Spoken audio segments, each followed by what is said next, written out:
Good evening and welcome to the FITT Show, financial information for today and tomorrow. I'm Bobby P. Kinzer, And I'm Thomas Doty. and we are the FITT Show, helping our people get their finances in shape. So, welcome to everybody around the United States of America and around the world. Hello to my wonderful friends in England and Scotland, Ireland, and Wales. So glad you could join us. This is our last show for 2023. Last week we did a 2023 year end moves to make. We hope that was helpful for you. It was a lot of information, and you must make sure that you're on top of it because, excuse me, these days go around real fast. I can't believe though we're already in December the 21st. Whoa, good googly moogly. Going fast, man. Man, that's what the old person told me. Said time will pass with you or without you, and you better hope that it's with you. So welcome everybody. Like I said, we trying to help our folks get their finances in shape, hoping that you will create wealth and even more, create generational wealth. So make sure that you click on the like button and let people know, and click on the heart button also. That's how we get traction and reach more people. We would love for you to be out there, all the folks on YouTube, to subscribe and get your folks to actually subscribe too if you're on YouTube. So you can be reached. We get ready to stretch out. Next, we're going to be on Instagram. Looking forward to be doing that in the future. So make sure y'all stay tuned. We got a lot of information today. Today's subject is going to be 2023. Did you make money or did you get spooked? And that's a loaded question because we got a lot of information we want to cover for the year because we want to start the new year making great and good, sound financial decisions. Now, we lost Dope there somehow. He disappeared on us on the scene over there, and hopefully he'll be back. And there he is. Yes, he is, ladies and gentlemen. Glad to have you back, Dope. Him having little technical Yeah, difficulties not you out being at there. home. You're out there in cyberspace somewhere. But it's so good to be with you all again. Like I said, this is our 130th show, though, and we've been really rolling. Um, Next week, because it's Christmas week, we are off that week, so don't tune in. But make sure you tune in for the next week because we're going to start off the new year with a bang. We hope we've been helpful to you and providing you with provocative and up to date information as much as we can. And remember, we are only financial educators. We do not give financial advice like personal advice because we know that everyone's personal situation is different. And if you want to get specific information, make sure you go and get a qualified financial advisor, someone who is definitely qualified and has a fiduciary responsibility so you can hold them accountable. Or I mean, even if even talk to people that are CPAs and MBAs and folks that you really trust, because there's a lot of good information out there. And remember, information is not power. Information, knowledge is not power. Excuse me, knowledge is not power. Knowledge is information, but action is power. So we hope that you apply these things that we talk about. Yo, how's everything going in your world? All's good, man. All's good. And you are in taking another place in the United States. You one guy that have gun will travel. Hey, man, you got to keep it moving. That's a good thing. That's a good thing. So dope. It's been an interesting year. We did a year-end moves the other day, and in October we did a whole year-end wrap-up on taxes. But today's shows is a little different, but it's some of the same information, but it's a little bit more information, and it's a recap of things that we want you to be conscious of. So you can start us off. Okay, yeah, and our whole focus is building wealth, and that's a top priority for most people. And they did a survey on that, and despite all the political and social issues going on in the world, money is the number one concern for most people. And that's what people are worried about. That's what they think about. And a lot of people are wrapped up in that. And everyone's worried about it. And the one thing that frustrates a lot of people is they see some people who just continue to make money, good times, bad times. And a lot of people think, hey, how do they make money? What do they do to make money? And we're going to talk a little bit about that tonight. Because it's so interesting though, man. There are financial fears out there, and they are real. Especially later in life, and we know that there's uncertainty around all of life's cost, to be specific. And it's natural to be scared about outliving your money, having enough money, where the month is longer than the money, the end of the month. And I get it. Your life should not just be, another horror movie where you play the leading role. Okay, waiting for the next disaster to strike. It's not a plan. It's just a demonstration of complacency because a lot of times people just don't make no decisions. They are paralyzed. What is it? Paralysis from analysis. And you can change the role you play in your life's money movie. And, we just want to talk about, did you make money or did you get spooked? And that's a loaded question. And we're going to get into that today by starting off by having a 2023 full year market review. Yeah, first we're going to do the week to week, Bob. Okay. Just look at where we are today. Mm-hmm. Okay. Give me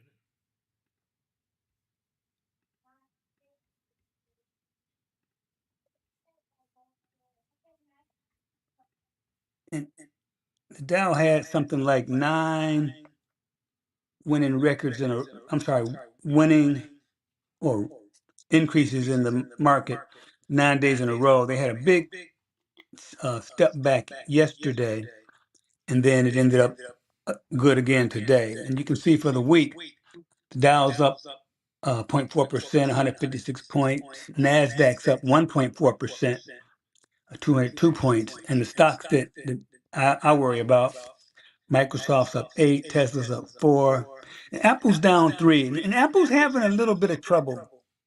They actually hit their all-time high within the last week and had been going strong, built a lot of wealth and value over 2023. But if you look at Apple, it's not really growing. This is the first time in their history that their results weren't higher than the prior year. And when you sit back and look at it, they really haven't had a new product in a while, a new product that sold like crazy. And that was the AirPods. But the Apple Watches have done okay. As a matter of fact, they're having to pull the Apple Watch Ultra and their new version, the Apple Watch 9, off the market because of a patent infringement case. So there's a little pause for alarm there. Pfizer actually finally went up, and NVIDIA is still going strong at it's up 6 points for the week. So the Dow has been doing pretty good. There's still a lot of questions about whether the Fed will decrease interest rates next week. And sorry, next week, next year. And so there's some concern about that. And some of that's baked into the market. It's like 78% of analysts believe that the Fed's going to start cutting rates in March. So that may or may not happen. I think we're a little bit, know a little bit more tomorrow when some more key financial data is published. But that's kind of going to play in the market for a while. And the T-bond rates are going down, which is good. It's causing bond prices to go up, obviously. So we'll see what happens. It's going to be a little shaky here for a while until we get some steady direction. It looks like the the Fed has actually accomplished their goal of slowing the economy down without causing a recession. And so the issue will be this last little bit if they're trying to get down to 2%. And the best analogy I read was it's like this whole thing is like running a marathon, and the last 2 miles are the toughest. And that's where we are right now of trying to see whether or not they have accomplished their goal, got inflation under control without slowing the economy down too much. Joe, So that's where we are now. the chart I'm showing you now is on the Fed rates, and then the green arrows are what the December um, Federal Open Market, their projections that's what they're saying that they're going to be cutting in the next few years. But look how it went to that daggone rate went from 2002. It sure got up there fast. Yeah. Well, they were definitely steadfast on trying to get that under control, Yeah. and they did. It looks like they did anyway. We're hoping they did, It seems like they did. but that's the best case scenario if they've gotten inflation under control without causing a recession, because that's a very delicate balance. Right. But it seems like they did so far. Well, we're hoping.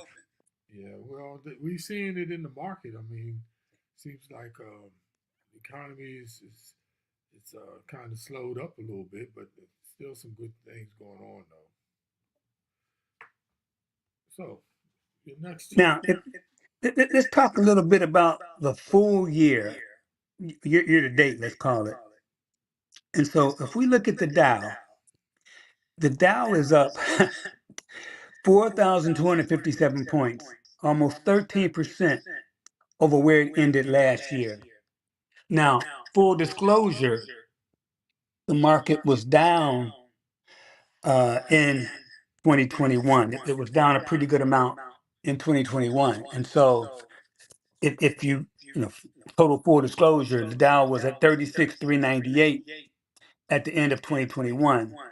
And so it closed 2022 down a bunch, then went back up in 2023. NASDAQ, same thing. It's actually up 43%. We've been talking about that all year, how the NASDAQ has been rolling. But again, it took a very healthy hit in 2022 because at the end of 2021, the Dow was at 15,741.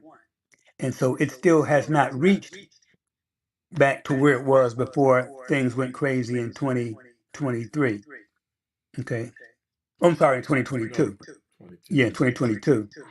And same thing with Microsoft. Microsoft's up 134 points, but it's actually up from its end of year 2021 number. So from 2022 to 2023, it's up 134 points. But at the end of 2021, it was at 335. So it's still improved on that number. Tesla is going up 132 points. Apple has pretty much flat. Apple has not changed that much. It's up 65 points. But if you look back to how bad it was only at 178. So Apple's done okay, but I just don't know if the growth is going to be there. Pfizer is the big killer for me. It went from 51 down to 22 once all the COVID sales went away.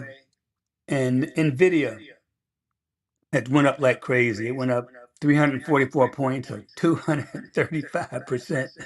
And it seems to still be going strong.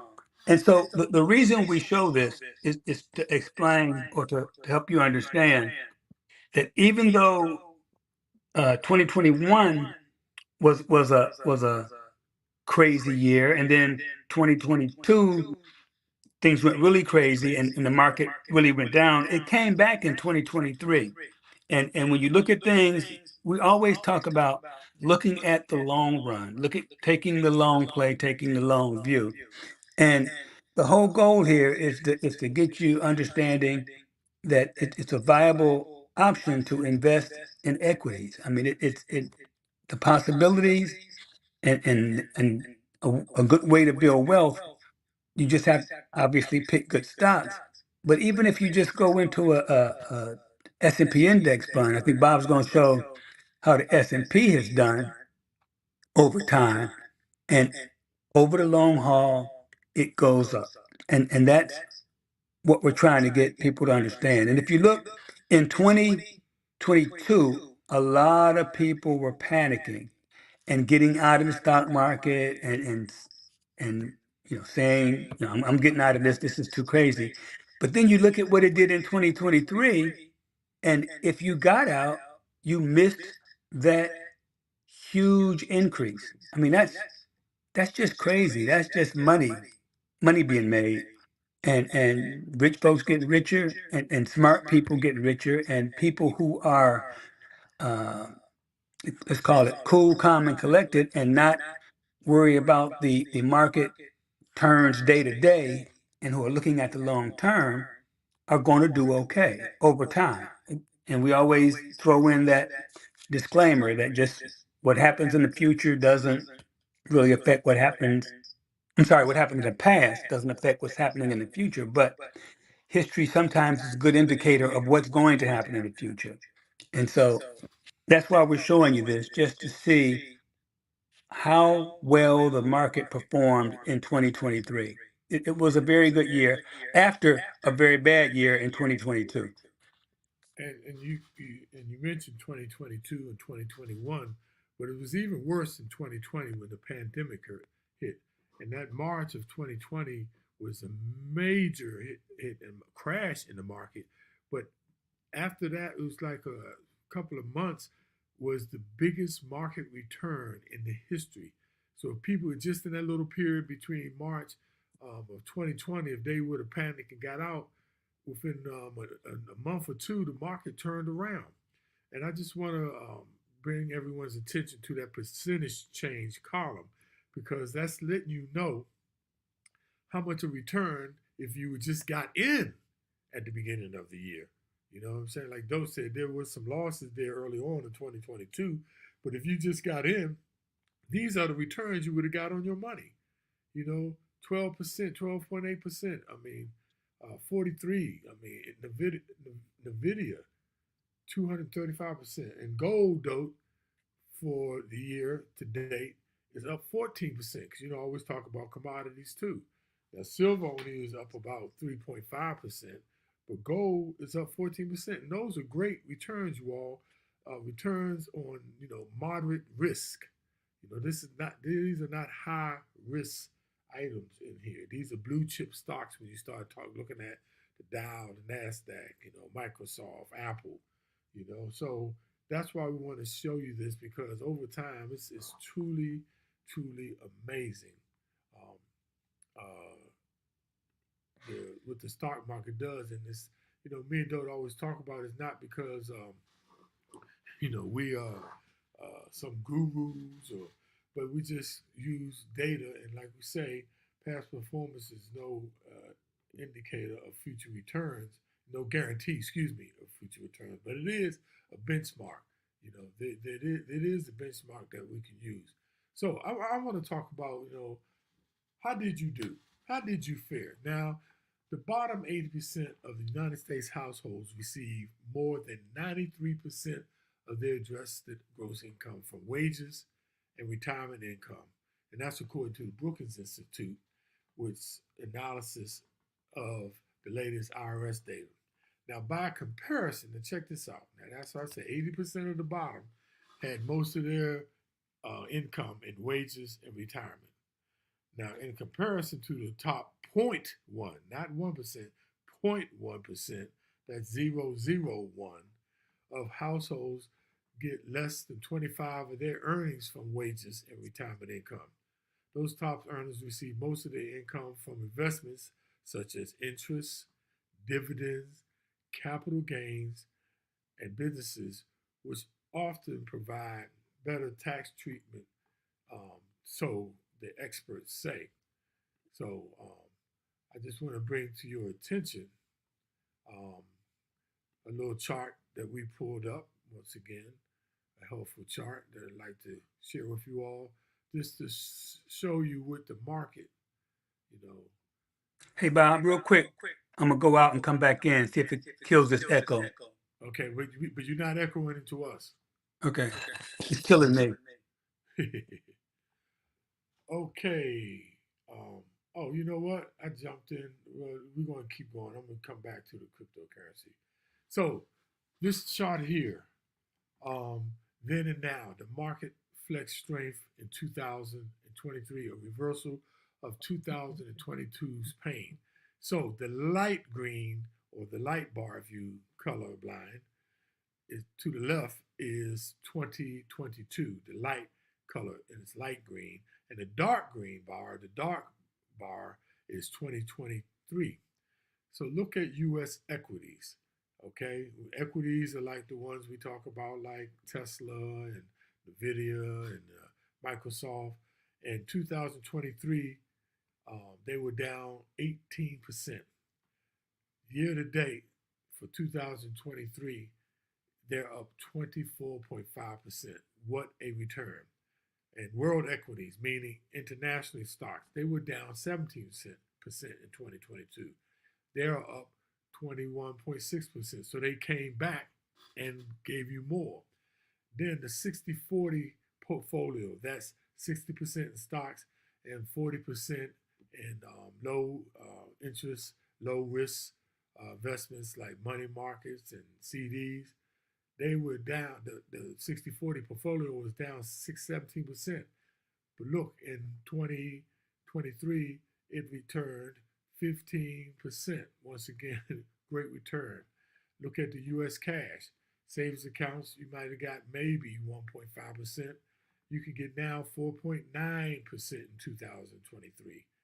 And like I said before about commodities like gold, crude oil, silver, platinum, and those things, they were down 10%. And look, it's come back 10% and gave you more at 16.1%. So I know me and Dodie are advocates of the market, stock market, and this is why. You know, real estate is great, and like we said, it's always great to have a diversified portfolio. That means, you know, stocks, bonds, mutual funds, you know, IRAs, pension plans, you know, Social Security, all of these things. Real estate, that's it's good to have a diverse portfolio, but the stock market, we're telling you, it's like don't get spooked. A lot of people are afraid of the stock market because they're afraid of the risk, afraid of losing. But if you have a well balanced portfolio and you just stay in the medium to low risk, you know, you have a better opportunity to get some return on your money. Because remember, it's not what you make, it's what you do with what you make, you know. And you don't want to be leaving your money in, you know, in in a bank and letting them get all the returns on your money, right? And sorry though, because I couldn't see you. I Hey, was on the graphs, it's much so better, I think. you know I couldn't see you.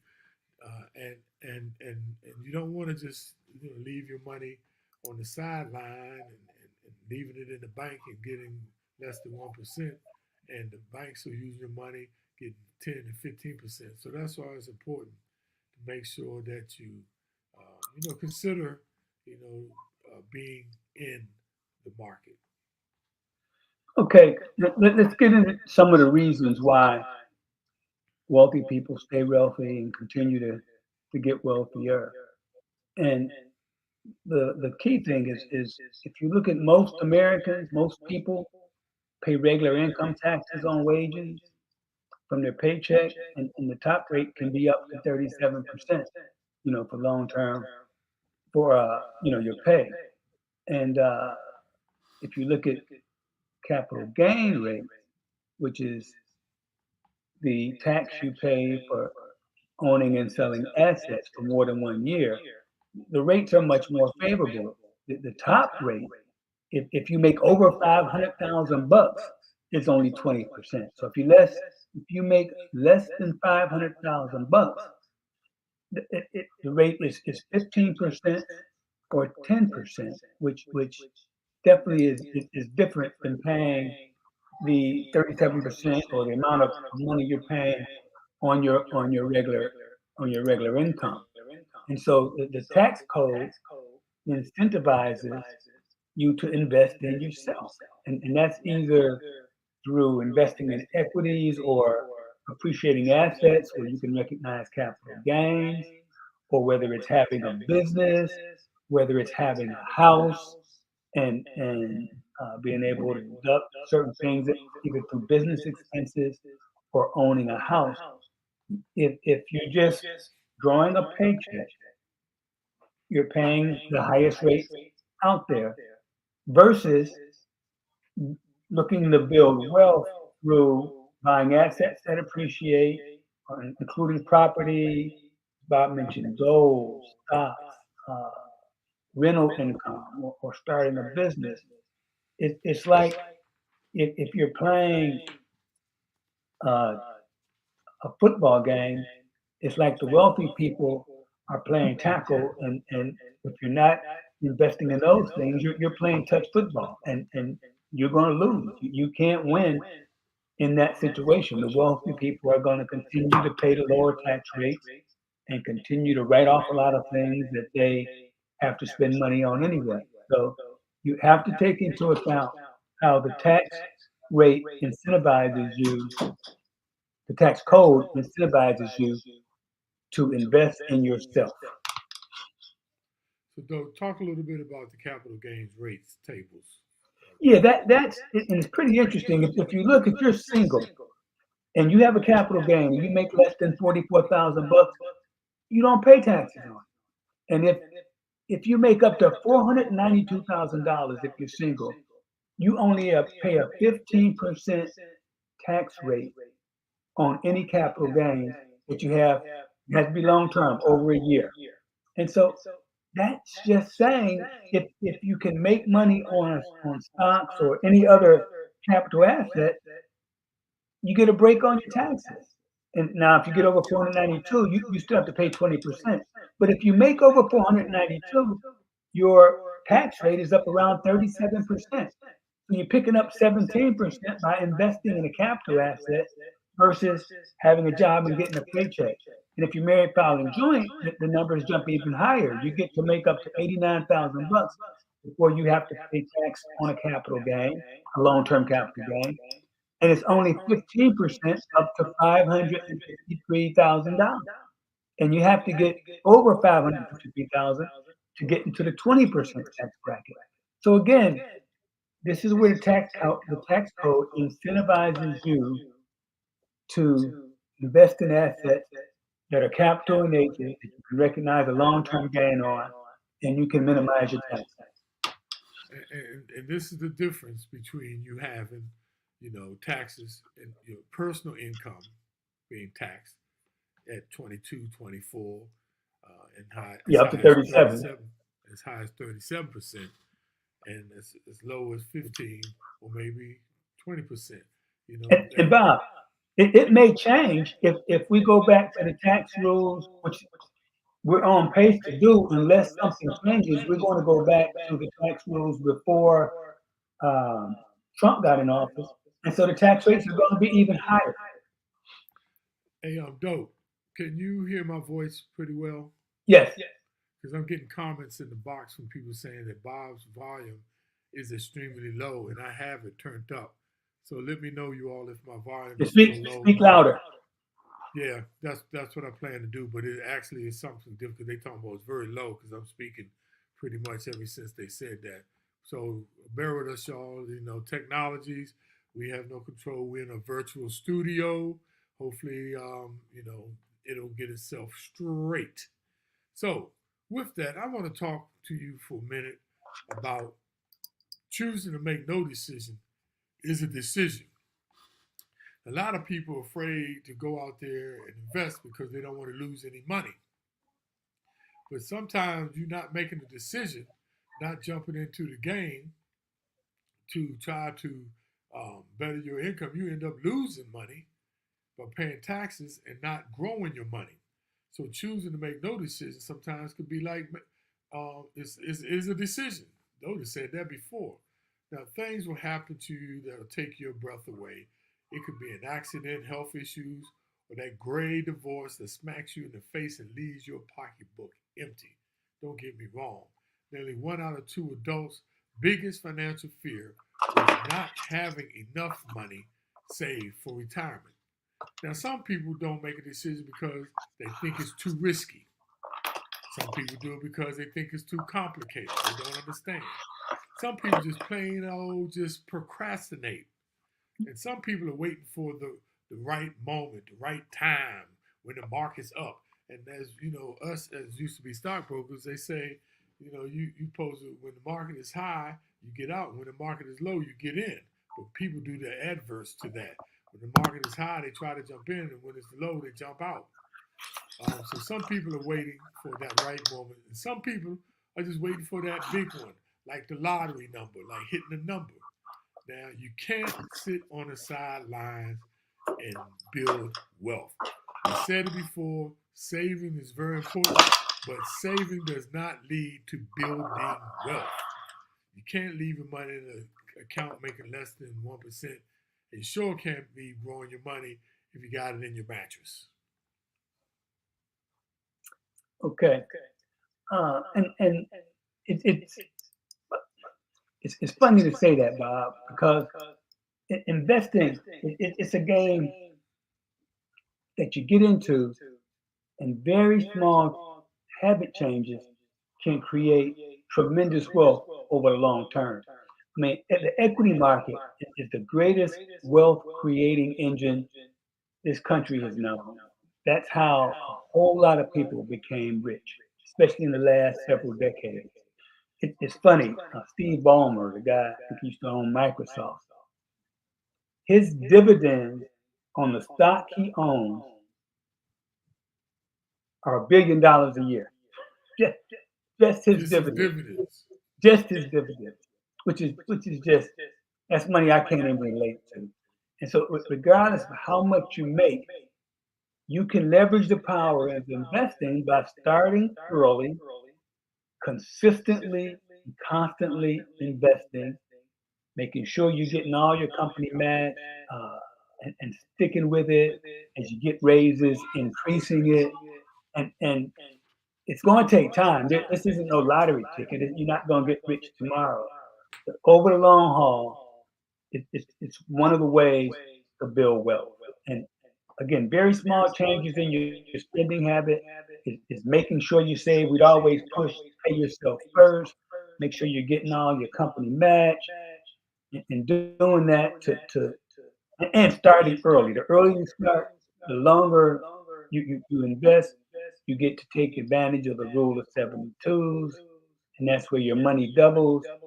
If you take the interest rate uh, that you receive divided by take 72 divided by the interest rate, that's how many years it takes your money to double. For example, if you're making 12% a year, and in 6 years your money will double. And I know that's hard to believe, but it's a mathematical fact. And so just getting in there, investing consistently and constantly is one way to build wealth. And that's pretty much worked for Bob and I. That's what we did. We started saving very early in our careers, put a lot of money away, and I did it in spite of having 4 kids, putting 4 kids through college. I spent probably a $500,000 just on getting 4 kids to college, but still was able because I started so young and stayed with it and kept increasing my savings. That's how you build wealth. That's one way to do it. So, on the rule of 72, it works the other way too. Like Dope said, if you want a 12% interest, you divide it in 72, and show you that it'll take 6 years to double your money with a 12% interest rate. Well, it works the other way too.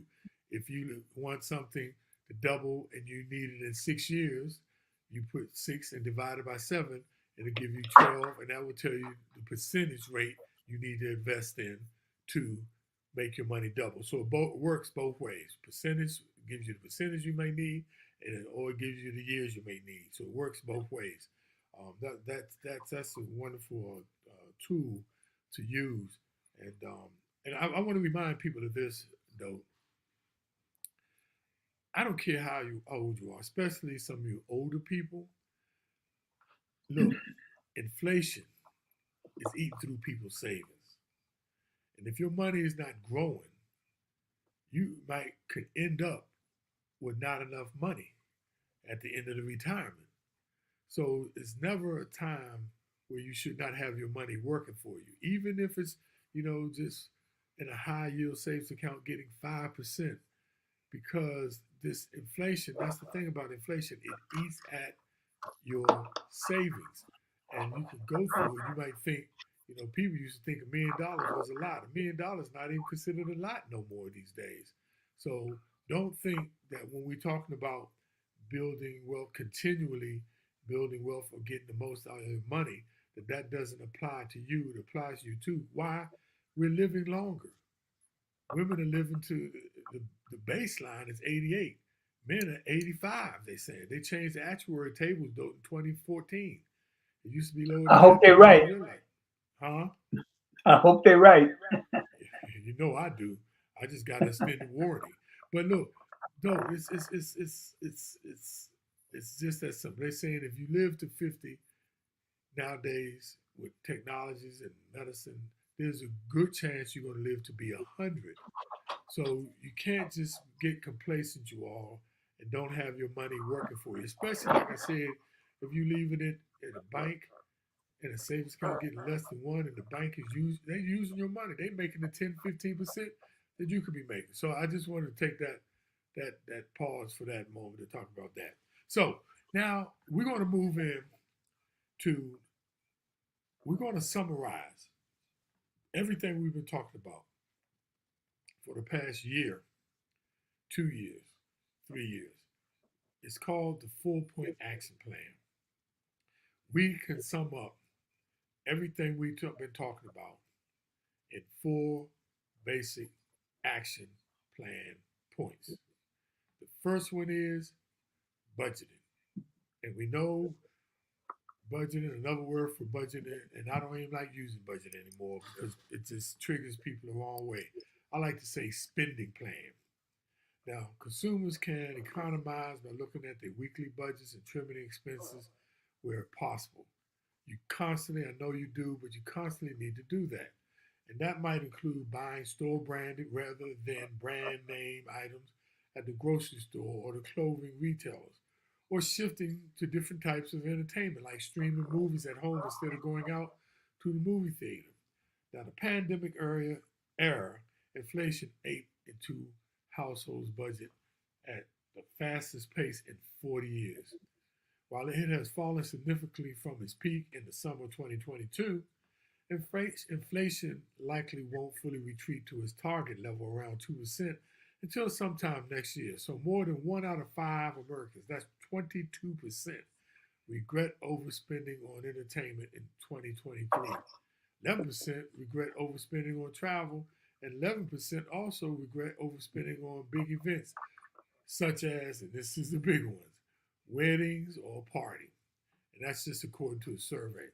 Now, consumer spending in 2023 has been surprisingly resilient in the face of inflation and the high interest rates. Now, this consumer resilience has been credited with keeping the economy strong, like the Federal Reserve been trying to do with the interest rates, when many expected that we were going to go into a recession, or even they were really been talking to what the past 2, 3 years about us definitely going into a recession.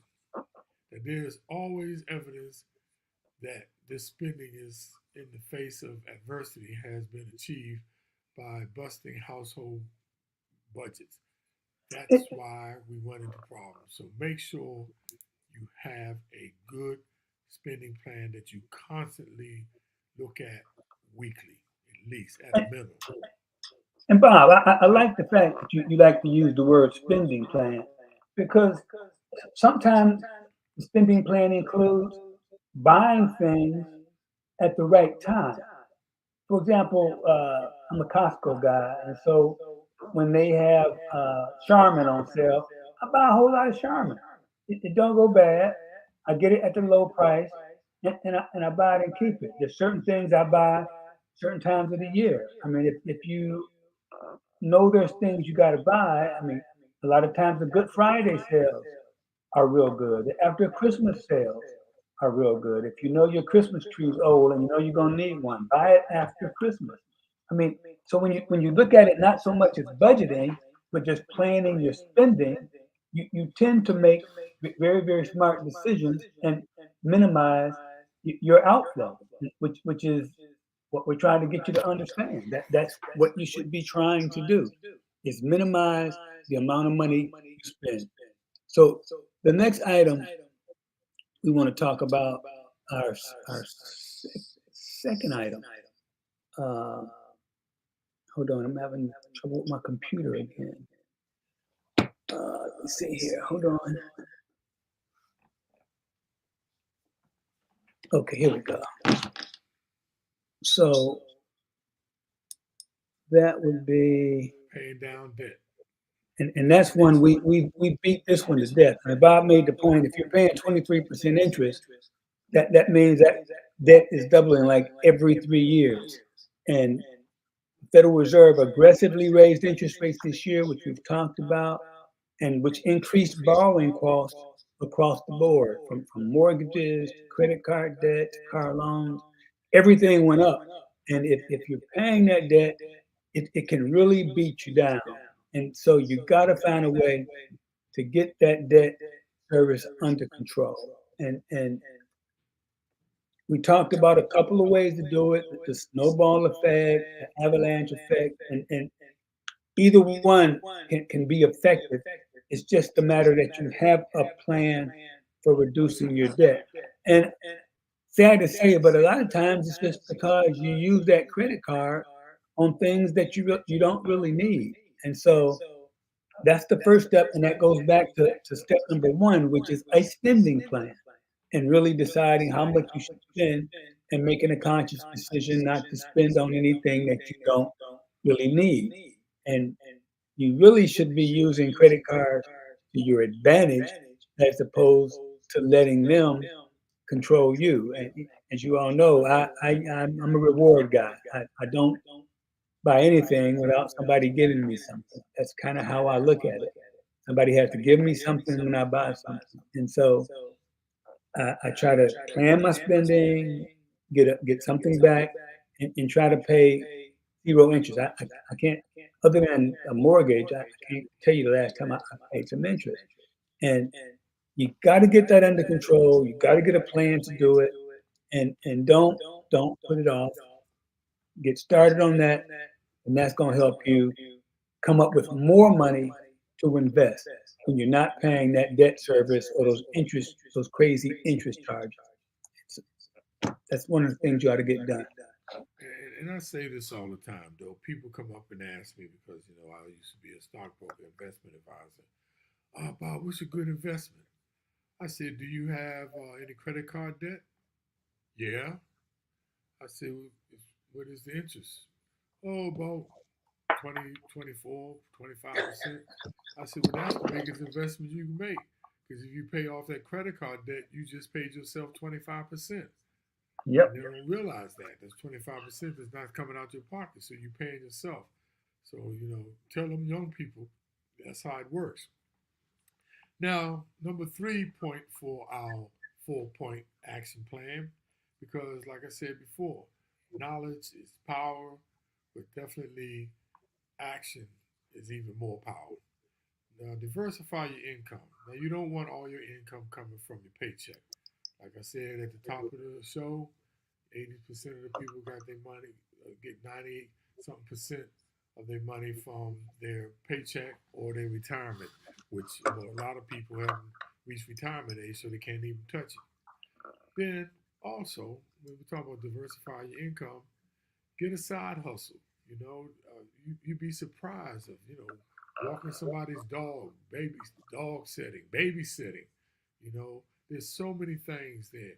And don't forget when I showed that graph about equities, man. Consider getting into the stock market and letting your money work for you. We're not talking about getting out there into some high risk. We just talk about anywhere, from a moderate risk that so you don't lose your shirt and you can build wealth. Take advantage of the tax code. Don't talked about that. That it's four buckets. It's the taxable, pre-tax, after tax, and then there's tax-free. There's only four, so you work within those. But the name of the game is try to understand and get into one of those buckets Preferably one of the three where you can either, take advantage of, the tax code. And then the last one, which we always talk about, you got to consistently invest. We talked about dollar cost averaging many a times. That really is a great formula to use. But the name of the game is consistent because as we showed you, the market, it goes up and down, but it seems to always come back if you have, a long-term view and not impatient. So those are that's number three action plan. Diversify your income. And the fourth one is Captain Obvious. Save more money. That's always. I mean, that just makes sense. It, they did a survey, and a fourth of Americans regret not saving enough for their financial goals in 2023, and that's crazy. And you can see how you get caught up with spending more, but a lot of times if you work for a company and you can do it automatically, you need to have it come out of your paycheck before you get it, and take that old advice of saving first and living on what's left as opposed to spending all your money and then saving what's left. I mean, the personal savings rate has been going down. And when inflation, as Bob talked about, inflation eats up your savings. If you've got your money in a checking account, you're actually losing money year to year because your money's not growing and inflation's eating up its purchasing power. And so if you don't have an emergency fund set aside and you get something crazy happening, that's how you ended up with this credit card debt. And then you get yourself into a hole that it's so hard to get out of. And so you go back to step one and setting those meaningful goals and big spending plans with specific amounts that you plan to save and put away for the future and put it in vehicles that will grow over time. And that's the only way to get it done. And it'll get you out of that living paycheck to paycheck, and it will help you start to reach your long term goals. Because if you're not looking at your finances with a long term view, then you're just going to end up wherever you end up. But if you sit down with your spending plan, you do something for your current spending, your short range spending, and your long term goals as far as where you want to end up, that's how you get there, is by having a plan to get there or a roadmap. But just living paycheck to paycheck and trying to save what's left, you will never build wealth that way. And if you just totally adverse to the stock market, at least look into putting your money in a high yielding savings account, money market, or CD. That's the lowest risk you can take. The lowest risk you can take is being insured at the federal bank by the FDIC. But they're giving anywhere from 4 to 5% now. If that's $1,000, that's $50 a year. $10,000, that's $500. 100,000, that's 5,000. And Bob, there's so many different vehicles out there that you really have to be diligent about making sure you're maximizing those interest rates. Because if you look, like if you go to a brokerage house, their money market's going to be up over 5%. If you go to a bank, it's not going to be there. If you look at some internet banks, you might get a little bit higher interest rate.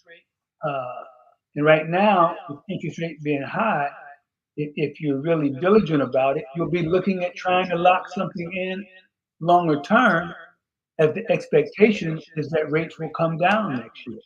So if you can lock in a 5% CD for a year, you'll probably be ahead of the curve because if the Fed starts cutting interest rates, you won't be able to find that next year. So it's all about taking the time and as part of your spending plan, finding ways to optimize your money and making sure you're getting that higher interest rate, making sure you're saving consistently, making sure you're rebalancing your portfolio and looking at where you are and that you have a diversified portfolio. That's one of the most important things you can do. If you have all your money in a checking account, then one, you're not diversified, and two, inflation is eating your money away. And as Bob mentioned, we're not saying go out here and invest in stocks wildly. No, you come up with a plan, a plan, and you come up with a portfolio that fits your risk level and that has different diverse assets. And the reason you do that is because in most markets, if one thing goes up, a lot of times something else goes down. And if you have a diversified, even in bad times, you will own something that will increase in value. And so that's how you get it done. Hey, dope. Can I tell you a little secret, man? Hmm. Doing nothing is making a decision to do nothing. You can't afford to do nothing, you all. Doing nothing is making a decision. And you need, I'm telling you all, because um, I'm telling you, inflation, we don't know where it's going. People are saying, inflation rate is down, but yet people, yo, I went to the store to buy some Christmas cards. And I like the little Christmas cards. Got a little fancy stuff in there, little movement stuff, pop out stuff. It was $80 for some Christmas cards. Yeah. So y'all, I'm telling you, take heed, and we just want to for our last. So that was our 4-point action plan. We've talked over the year of doing so many more things. If you don't remember them, you could go back into the Facebook archives on the FITT Show. You can go into also the archives on YouTube and look at some of the things. But we talked about so many more things this past year that you can do. But what we summarized it in tonight was a 4-point plan. A spending plan, meaning aligning, nothing that's enough just about aligning your goals, aligning your daggone plan with your goals, having a plan, and aligning them with your priorities. 2, uh, take advantage of the taxes. 3, diversifying your income. And number 4, save more money. If you're saving, that's fine, but save more so that you can put it and use it to your betterment. So, but we want to leave you with one last visual so you don't think, me and Dope is just biased and we're making this up because we favor the market. We just want to show you this last graph to make our point, to bring our point home. This is the rates of return for the past 20 years, the annual return on investments for the Standard and Poor's from 2000 to 2020. That's 20 years. And if you look at all the years above the zero, the market has been returning. As you can see in 2008, the biggest drop, we know where that was from.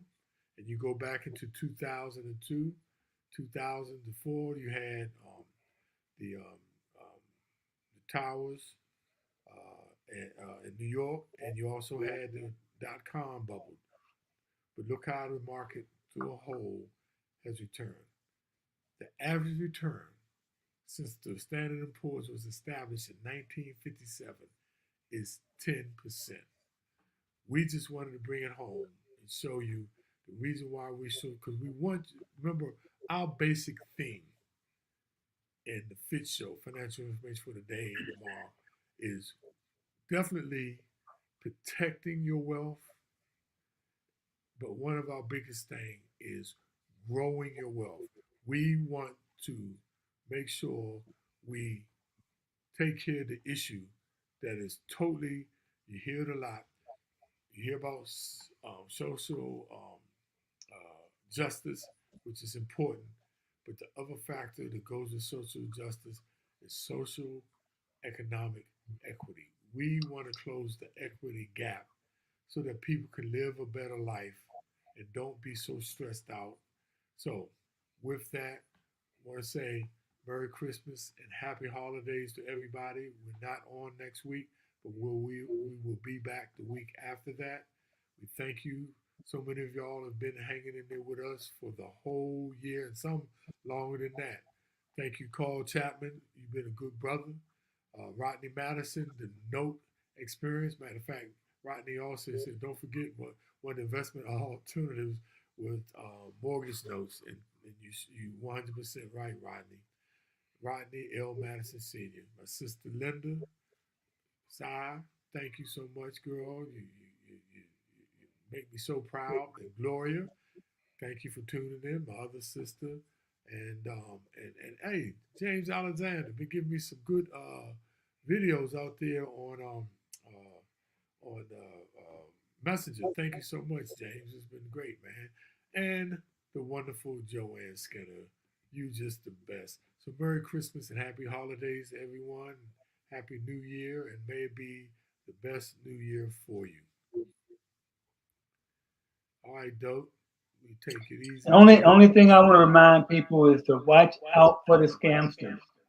Slow down. Don't get too caught up where you're not paying attention to what's going on with your bank account, and watch out for the people calling trying to get you to say yeah so they can copy it and try to steal your money. And watch out for the UPS shipment where they're trying to get information. So just be aware so you can enjoy yourself, and I hope everybody have many blessings this holiday season and a fantastic 2024. And Dope, I want to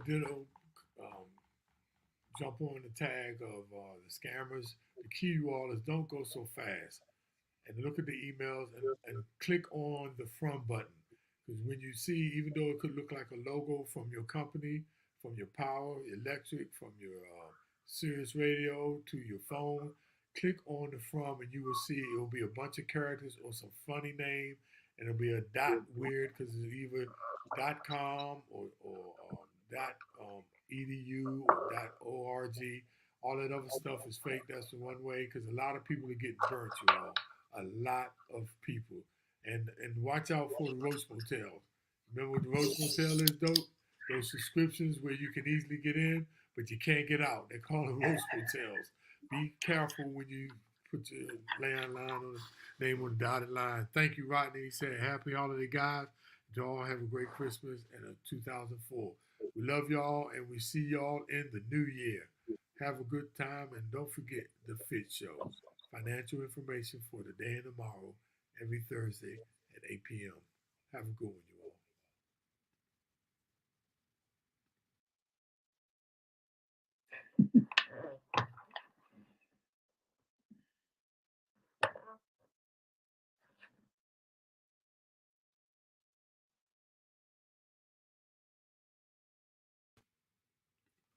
I don't know why I keep hitting that dang.